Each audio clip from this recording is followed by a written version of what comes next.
மேடையை அலங்கரித்துக் கொண்டிருக்கக்கூடிய அனைத்து அமைச்சர் பெருமக்களுக்கும் அன்பு வணக்கம். சட்டமன்ற உறுப்பினர்கள், பொறுப்பாளர்களுக்கு பாச வணக்கம். அரசியல் பேச விரும்பல, ஏன்னா சனிக்கிழமை தோறும் ஒரு பொலிட்டிக்கல் கிளாஸ் எடுக்கக்கூடிய பொலிட்டிக்கல் மாஸ்டராகவே அன்பு சகோதரர் ஆதவர்ஜன் அவர்கள் பேசிவிட்டார். அற்புதமான பேச்சு.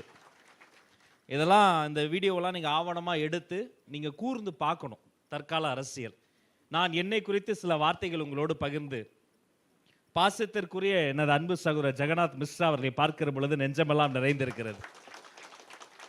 நல்லவர்களை நாடி நல்லவர்களை தேடி நல்லவங்க தான் வருவாங்க. எங்க அண்ணன் சீனியர் மோஸ்ட் டைரக்டர், இயக்குனர் சங்கத்தில் அவர் தான் ஒன்று தலைவராக இருப்பார், செயலாளராக இருப்பார், வேற யாருமே விளையாட மாட்டார். ஆர்பி உதயகுமார் அண்ணன் வந்திருக்கிறாங்க.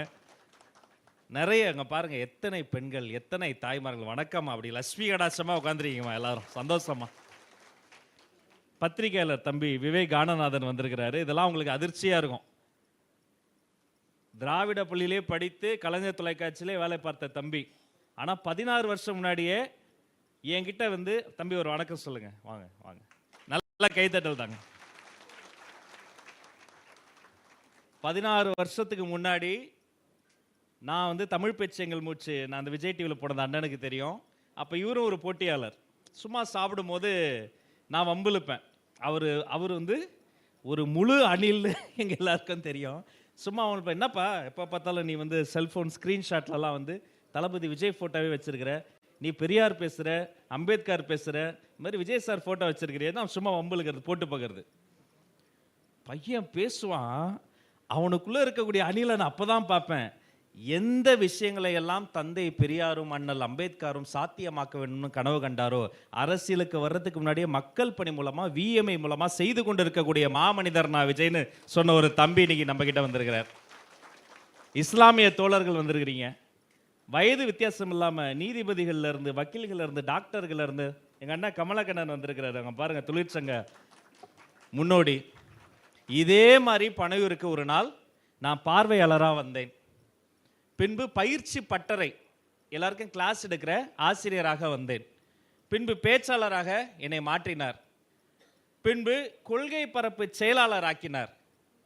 பின்பு நிர்வாக குழு உறுப்பினராக்கினார். பின்பு மேனிஃபெஸ்டோ தேர்தல் அறிக்கை குழு உறுப்பினராக்கினார். சாதாரண குடும்பத்தில் பிறந்து சின்ன சின்ன மேடையில் மைக்கு பிடிச்சி பேசுறது எனக்கு பிடிக்கும். பேசிக்கிட்டு இருந்தேன். என்ன கொள்கை பரப்பு செயலாளராக்கி, நிர்வாக குழு உறுப்பினராக்கி, தேர்தல் அறிக்கை குழு உறுப்பினராக்கி, தமிழ்நாடு முழுக்க 38 மாவட்டங்களுக்கு பேச போய் துணை பொதுச் செயலாளர் ஆக்கி, எழும்பூரினுடைய சட்டமன்ற உறுப்பினராகவும் ஆக்கி,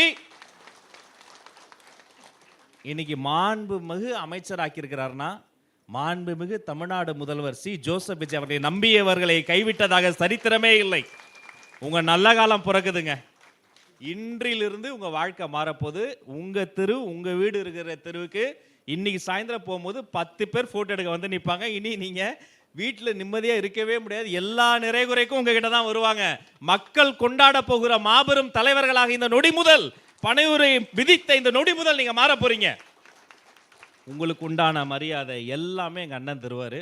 எல்லாரை பற்றியும் சொல்லணும். எல்லாரும் சார்பாக எங்கள் பொதுச் செயலாளர் அவரை பற்றி மட்டும் சொல்கிறேன். சும்மா சொல்லுவோம், ரத்தம் சிந்தி வேலை பார்க்குறதுன்னு.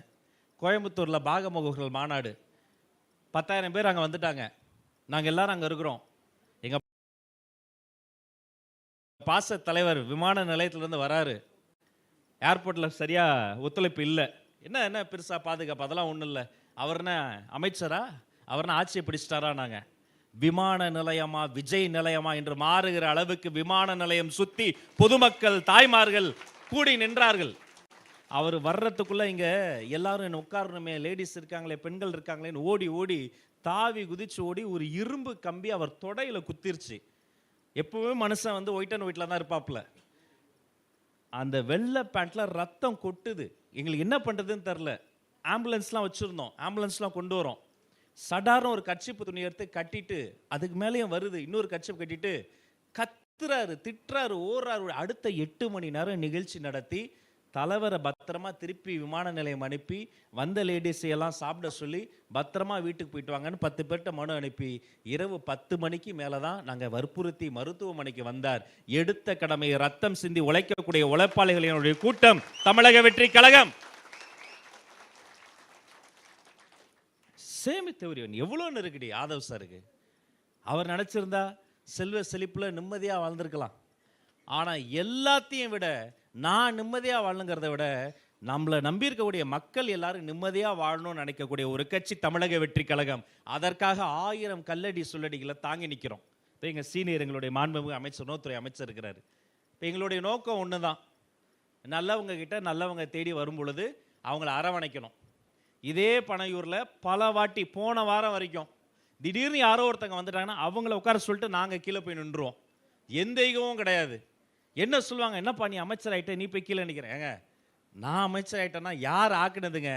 சி ஜோசப் விஜய் என்ற மாண்புமிகு முதல்வர் ஒரு மனிதர் தான். அவர் இல்லைனா ஆட்டோ ஓட்டுநர்கள் அமைச்சரவைக்குள்ள வந்திருக்க முடியாது, சாமானியர்கள் வந்திருக்க முடியாது, நாங்கள் யாருமே வந்திருக்க முடியாது. இன்று நாங்கள் வந்திருக்கிறோம். எங்களை நோக்கி அன்பு தோழர்களை நீங்கள் வந்திருக்கிறீர்கள். நல்லது நடக்கும், நம்பிக்கையோடு இருங்கள். உன்னே உன்னை மட்டும் தூக்கி போட்டுருங்க. என்ன தெரியுமா, நீ பெரிய ஆளா நான் பெரிய ஆளான்ற ஈகோ மட்டும் வேண்டாம். நாம் எல்லாரும் பெரிய ஆளு, ஒரே ஆளு. என்ன அவர் இதுன்ட்டாரு அதுன்ட்டாரு, ஒன்றும் கவலைப்படாதீங்க, அவர் பார்த்துக்குவார். என்ன பிரச்சனைனாலும் மனசு விட்டுன்னு சொல்லுங்க. இங்க நீ பெரிய ஆளா நான் பெரிய ஆளாங்கிறதுலாம் கிடையாது. எல்லாரும் ஒரே ஆளு, பிறப்புக்கும் எல்லா உயிருக்கும் நன்றி, வணக்கம், வாழ்த்துக்கள்.